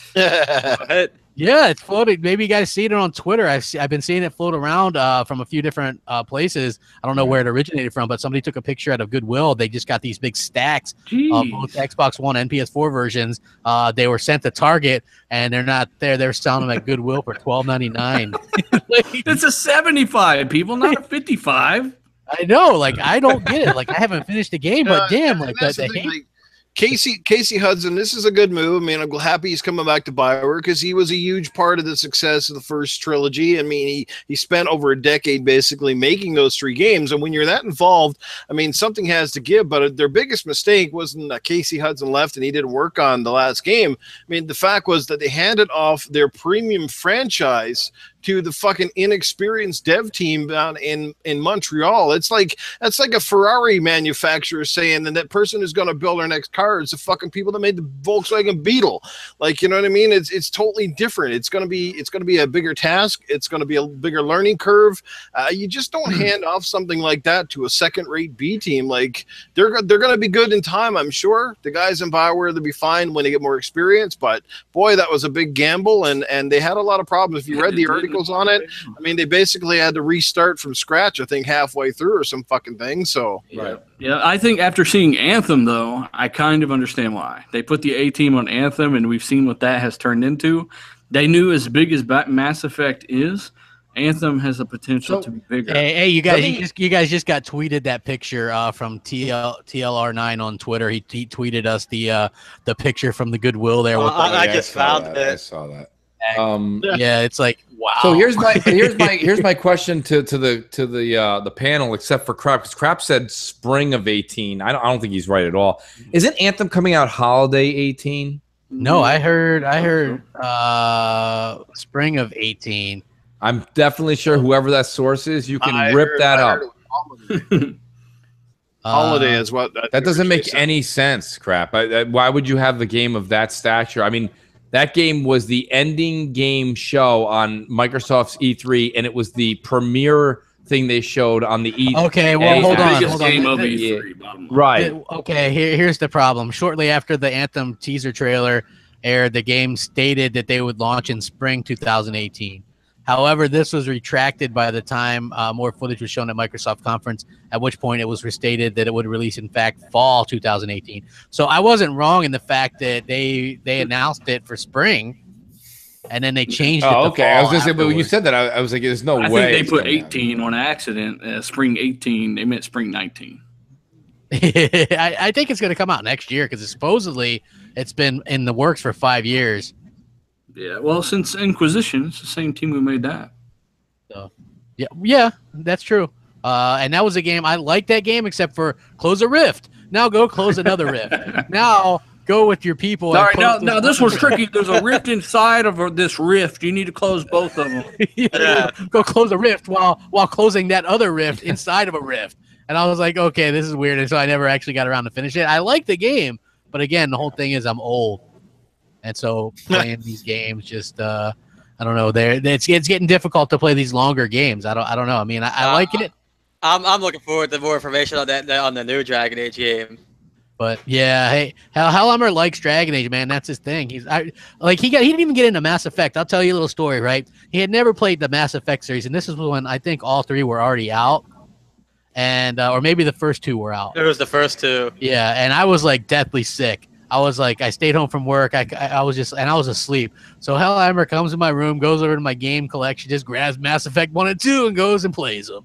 And he's like, when I'm better, a week later with a big ass fucking beard. He's like, man, these games are awesome. Like, it was like a revelation. Like, holy shit, these games are amazing. You know, it was like, yeah, I know, I told you. Well, that's okay, Crap. I'm getting pretty old too. Games are getting hard for my old body. I mean, it takes me about 5 minutes now to pick my nose, 3 minutes to get the snots out from underneath my fingernails. So pressing X, Y, Z, A, B, all them fucking fancy buttons. That shit's hard, man. Sounds like a neighbor I have. I don't know. Sound like a southern rapper. Yeah, he does. Yeah, man. Yeah, man. You know what I mean?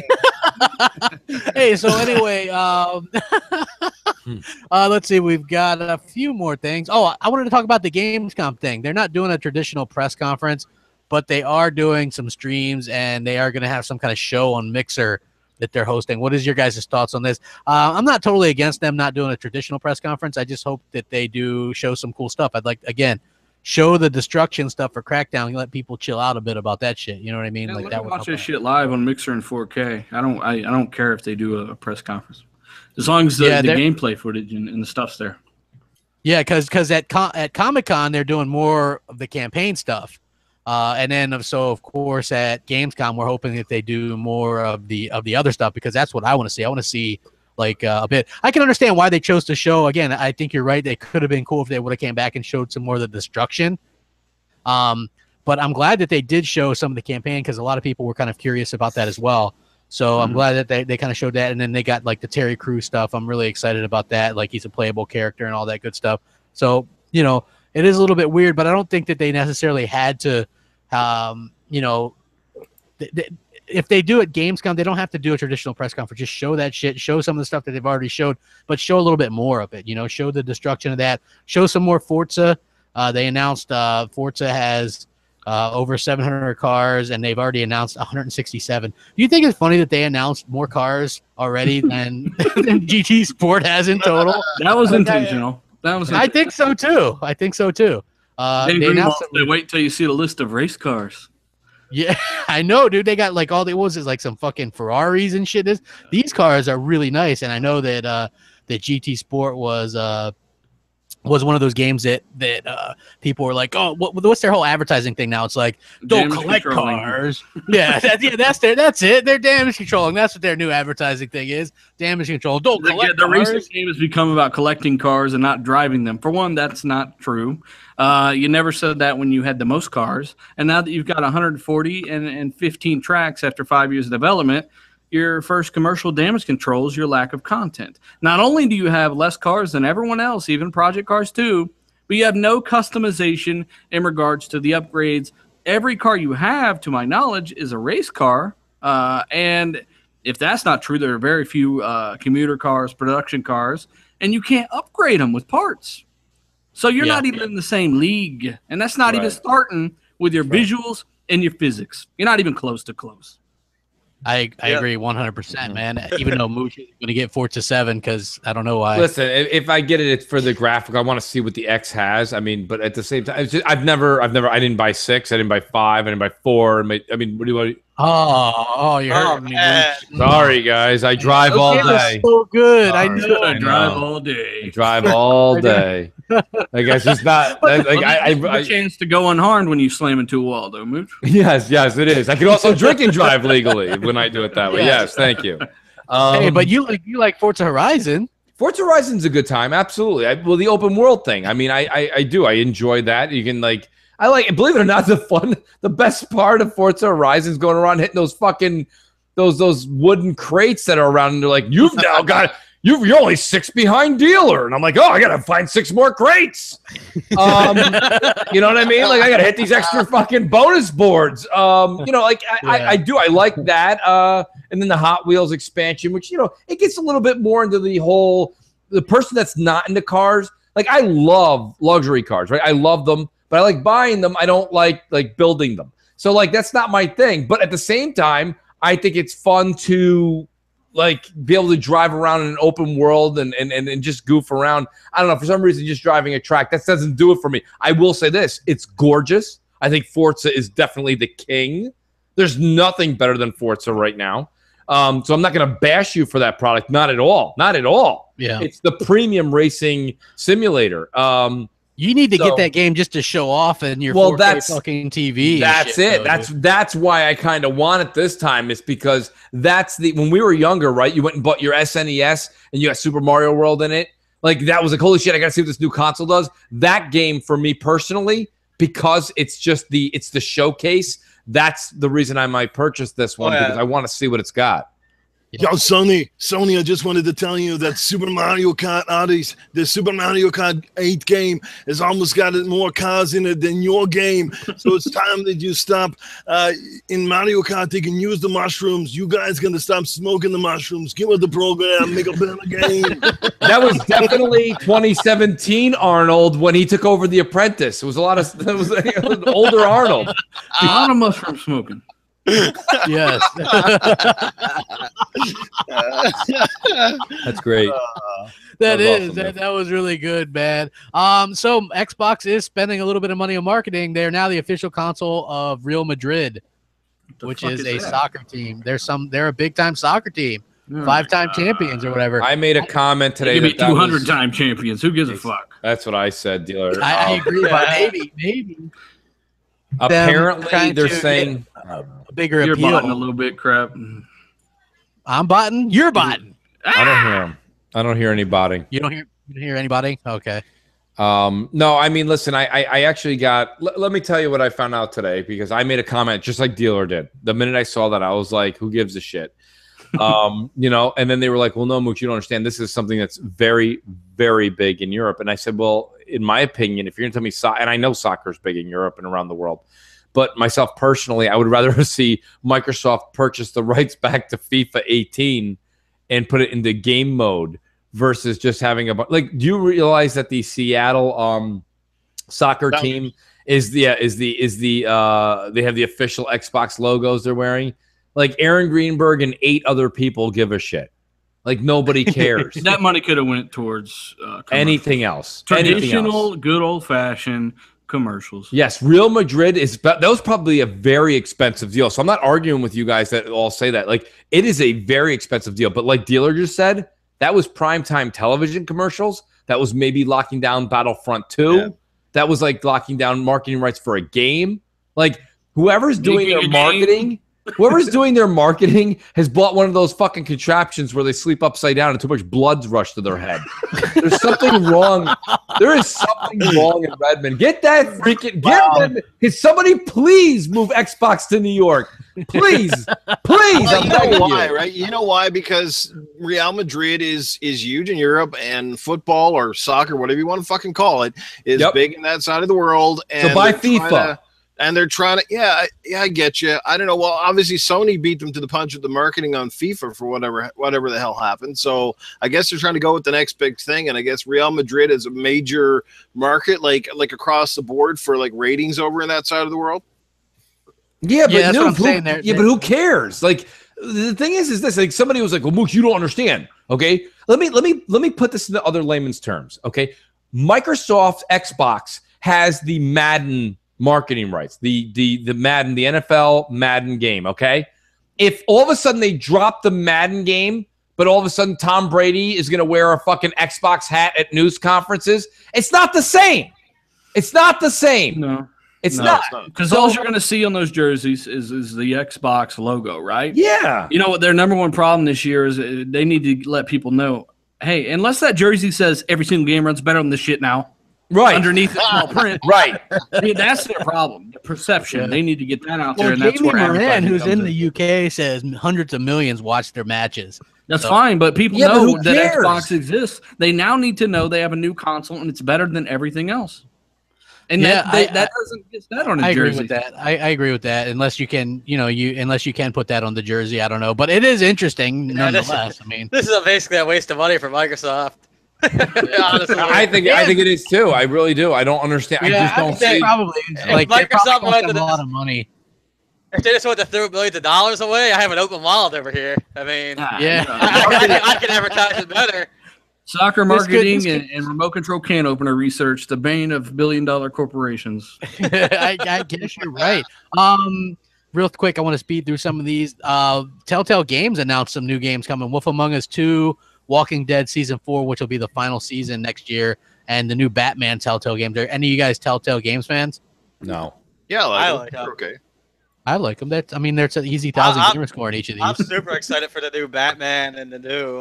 The Batman one starts this August. Yeah. Wolf Among Us is next year too, which I really like that one as well. I think Mooch, you were bored by that one. I also like chamomile tea and ZQL. Okay. Holy shit! I tried playing the Wolf Among Us, and I literally had to do it while I was getting acupuncture. I needed needles to fucking keep me awake. That thing. Press X to move left. Press Y to sit. Okay, look, I know you guys are all like into the gamer score thing. That's awesome, man. Like, it's an easy 1,000 gamer score. You guys go ahead. But unless you're fucking bored of reading your kids a fucking nighttime tale, I don't know what you guys are so excited. I love Walking Dead, and I couldn't get through the first season of that shit. Hey, the first season wasn't the best. I mean, it had a really good story, but they made you move too much with that clunky Clementine. whatever. Come over here. What? I was asleep before she got to the barn. I was like, well, what is that? To be fair, my favorite one so far in that series has been the Tales from the Borderlands. It was funny as hell. Like, you're a Borderlands fan. I don't see how you couldn't like that. I didn't try that one. I've, what do they say? Fool me once, shame on me. Fool me twice, you never fool me again. Okay, like listen, my whole thing is like it's just ridiculous. I don't. It's not even the gamer score thing, right? Like the stories on some of those are really, really good. And if you're awake to catch them, yeah. I will say the first Walking Dead game is pretty garbage, to be honest. I had a hard time playing through it. But it was Game of the Year, Hellhammer. It was Game of the Year. Somehow, I would say, right? Like the story on it, once you get past the clunky controls and stuff on the first one, was pretty good, right? But following that with like season 2 and then season 3, this past season 3 was really good. I mean, all those games have all been fairly good as far as story wise goes. They've been getting better with integrating better gaming elements and less just walk here and do this. But I feel like those games have been getting to breathe. Yeah, I mean they've been getting much better. How many times have you played one of those games though, right? Whether it be the Batman series or you're playing like Walking Dead and you're walking around in this little area they give you, you're like, I don't see the fucking glowing little thing I'm supposed to click on. Like it's just stupid. I don't know. For some reason it's the video game version of Where's Waldo.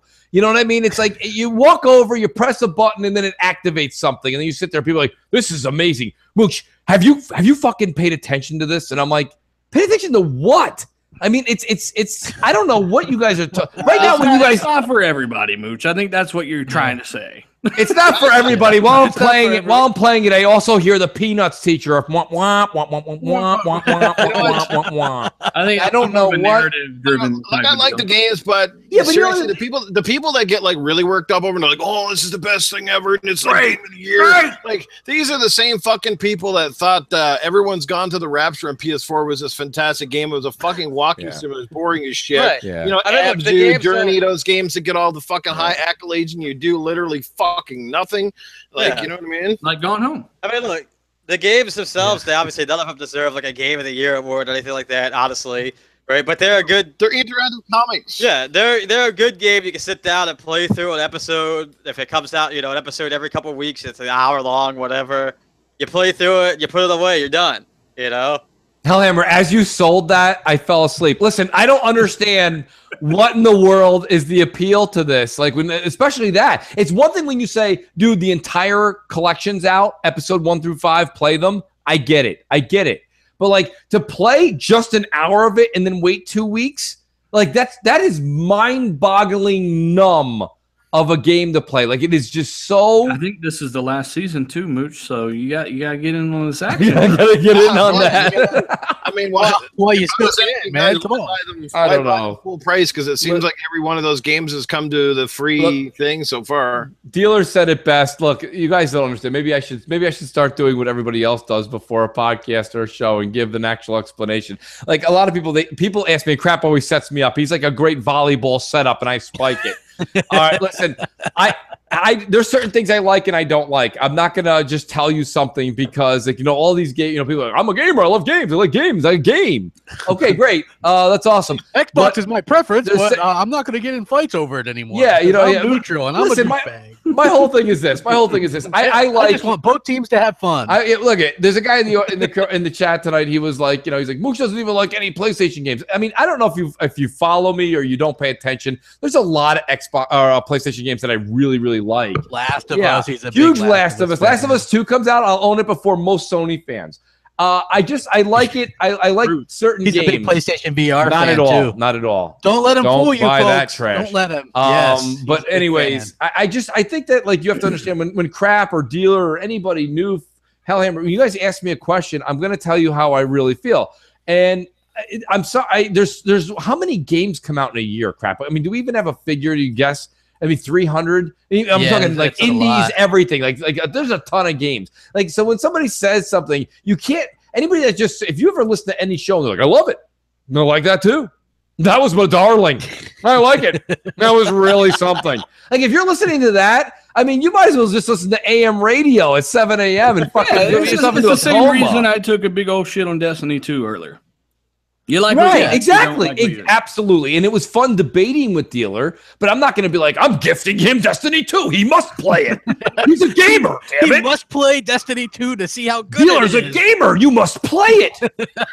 No, I mean, like, right? We are all entitled to our opinions. I do think that we try to bring a little entertainment to the show.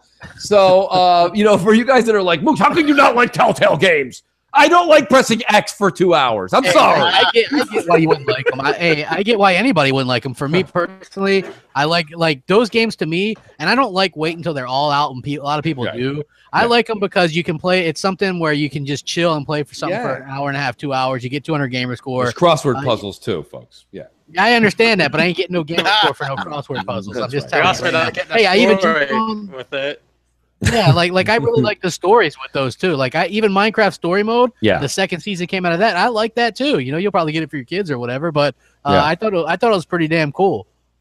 You know, like no lie. So I do think, and crap though. Let me just interject there. I do have to say that if what you just said was in writing, there would be an asterisk, and at the bottom of it would say, "I also do this for the gamer score." Thank you, Crapgamer. Because let me tell you, you can say you like all this shit. Don't sit there and tell me you're full of crap. Like that's you like some of this. I know you like Batman. I know you like some of this stuff, but you really like the 1,000 gamer score for sitting there for 5 hours. For sure. I mean, I like the gamer. That's part of it. And you're not the only one, crap. You're not the only one, by the way. Hey, but I'll tell you this much though, for sure. Like Tales from the Borderlands, I played that and enjoyed that so much. I played it on 360 through. I played it on Xbox One through, and I played it on PS4 through. It wasn't for just gamer score. It was like such a good game. Now, I will say that the Michonne Walking Dead one, that's gamer score because that's 3 hours, and you get a full 1,000, and it's only 3 episodes. So, and they're like they're pretty short. I watched a few people that are definitely friends with us that do podcasting that we hang out with, and they did some streams of like the Batman Telltale, and like I would want to thank them. I mean, I watched it. I fucking fell asleep in like 20 minutes. It was fantastic. I mean, it was just like I'm like, who the fuck wants to play this? Like, I don't understand. Like, this is a me problem. It's a me problem. This is not a you problem. Yeah. My problem. I don't understand the allure and the attraction to hitting a series of buttons to finish a story. And none of the choices you make, like, don't you guys think that playing video games, the big thing about it is the skill behind it, and every single thing, whether it's a wrong button you press or it's that it ends up with a detrimental outcome where you lose or you have to start over or start fresh. That's kind of the old style looking at games. I think it's more of an experience now first. Yeah. Well, easy with that. I'm glad that when people are still hung up on Twitter, they're still hung up about this soccer marketing bullshit. Yeah. We get it, right? We're not saying that it doesn't appeal to anybody. Absolutely zero. We're saying that that's a lot of money, millions of dollars, by the way. Right. Yeah. That could have gone into a commercial, letting people that don't even know what the fucking Xbox One X is, letting them know that thing exists and it runs games better than anything else console-wise now. Yeah. That is the problem. That is their problem. Nobody needs to see an Xbox logo. Everyone knows what an Xbox is. They need to know there's a new one, and it does shit better. Yeah, the logo doesn't make me want to run out and buy a console. And that's what they need to do is get people wanting to buy consoles. Yep. Yeah. I agree 100%. Just real quick, I want to remind everybody that there is Bethesda retired the Doom season pass. So if you have Doom, you can get all the actually you're probably doing an automatic update. It's 60 gigs. That's fucked up though. Didn't people pay for it? Yeah, it is weird. So some guy bought it like yesterday. Motherfucker. I know. He's like, fuck. But yeah, you get all the content now for free. And I'm glad that they retired it, but that is kind of fucked up that some people probably bought. Well, I mean, it also has to go with, I mean, if he bought it, I mean, the game's been out for a little while now, so if people bought it, they had access to some of that stuff earlier. Now it's combined in the community and not having that split. I mean, the game is cheaper now too, right? It's $14.99 now. In fact, you can play it for free this weekend on Xbox, and it's on sale on Xbox Live for, I believe, $20. Hold on, I'll be able to tell you here in 1 second. It's $14.99. It's the price drop that they did. Yeah, $14.99 right now. $15 on Xbox Live. So Doom It's $15 fucking dollars. Yes, and that I is might pay up at that. I thought it was $20 last year. It was 20 again during the summer sale. I was like, no, that's not quite low enough for me. So I might $15, dude. I'm telling you know what, dealer. I think like you will really like it. It's 60 FPS. It's super fucking a little mindless though. You think? It is mindless. Like the story is like whatever, but when you're having a lot of fun when you're actually playing the game, at least it is getting a badass patch this year. So yeah. So and it's gonna be a fucking 4K game on the One X. So if you guys are fucking the game actually, according to this, I'm reading the source. It's actually the price for it across all digital marketplaces will be $14.99 going forward. Huh. Yeah, holy shit, that's a damn good deal for a really good game. Which is that community like hardcore. That's one of your and the multiplayer I think is free this weekend, or the whole thing is free. Oh, like, well, I know the one thing. I think it was Dealer that actually said the Surge is free this week. The Surge has a free demo now across all platforms. So my phone changed that to free trail. Like, don't you mean trial? What else would I mean? Of course. Read between the lines, people on Twitter, please. Yes, and so while you guys are all hitting that like button, I want to say thank you guys for sticking with us. So we had a couple technical problems, but we actually had a really fucking funny show. Yeah, I thought it went really, really well. So appreciate you guys all sticking around. Mooch, what do you got going on, man? Well, we got a great Crossfire coming up on Friday, 7 o'clock. Just going to be the usual Halo 5 suspects. afterwards. Halo 5 afterwards. Although, you know, it's funny, Crap. You're promoting Halo 5, and I'm thinking to myself, why don't we do Destiny 2? But hey, look, that's me. What am I talking about? Well, first of all, because Destiny 2 only allows for 3 people. No, the multiplayer. Yes. Well, it only allows for 4 people. 8, jackass. Yeah, 4 on a team. Yeah, it's 4v4, but thank you. That's true. Simple math on next week's Xbox Nation. Yes. But you know, we do have Crossfire at 7 o'clock on my channel, and then we do have M&C mornings on Crap's channel this week. We're giving away. Baby, we will be live chat, live giveaway, live people. Okay, we'll have live people. We're giving away a year of EA access. So yes, a year of EA access. So tune in, folks. So it's gonna be a good show. Yeah. Dealer, what do you got going on, bro? I will say, when you guys do those community streams, never play Friday the 13th with Mooch. He will not save you. He will run. But find the nearest very long table and stay there and wait. I thought it was a survival game, not save your friend game. Mooch will run, and then you gotta chase Dealer around the car for 10 minutes. Like, it's the funniest fucking I saw you guys going back and forth. That was hysterical. I actually stopped, looked, and I was like, "Oh shit, where's the exit?" And I just had to get the hell out of there. You know what Jason's ultimate weakness is? This long ass table. That was absolutely Pulitzer. I was like, why can't I catch him? That was the funniest thing, man. And then of course you guys had RDX. Oh, Lady Foxfire says there's no private matches on Destiny. There's no private matches. Well, that's okay. Back to Halo 5, folks. Well, it is a beta. But yeah, we did just have RDX Real to Xbox podcast last night. Went extremely well. With Tim Dog. Tim Dog himself. Cool. Went extremely well. We appreciate the support. If you haven't checked it out, check it out. It's only an hour long. Listen to it on the way to work. If you're not a podcast guy, don't click on it. If you don't like long videos, don't click on it. So it is what it is. Thanks for having me on. All you motherfuckers click on it. Just do it. Don't listen to him. Just do it. Hellhammer, what do you got going on, man? Not too much. I'll be back on here next week. Otherwise, you can find me on Twitter at XXHellhammer, on Xbox Live, XX_Hellhammer. Awesome. And Noof, welcome, dude. You really did a hell of a show today, man. You were out there, man. Definitely brought a few personalities, that's for sure, right? Must have stopped taking my fucking meds today. That was a great show, guys. Again, thanks for having me. It is always fun to be on Xbox Nation, and to everybody that's been hanging out with us in the chat that stuck around or came back, fantastic stuff. You guys know where to find me if you obviously here on Xbox Nation on Tuesday nights on the console corner, and a special little video coming up on Friday with the Gaming Did podcast with She-Wolf and Lady Foxfire. You might want to check it out. It should be a fun one this upcoming Friday, and make sure you guys again check these wonderful people out: Dealer, Hellhammer, Crap, Mooch. Go check out all their fantastic videos. RDX doing really well. Happy for those guys and all that good stuff, guys. So thanks for hanging out with us. It's been fun. And we really appreciate it, and we appreciate you guys sticking through the technical difficulties, and ended up being a good show anyway. You guys rock. Make sure you hit that like button, and we'll catch you guys here next week. Thanks a lot.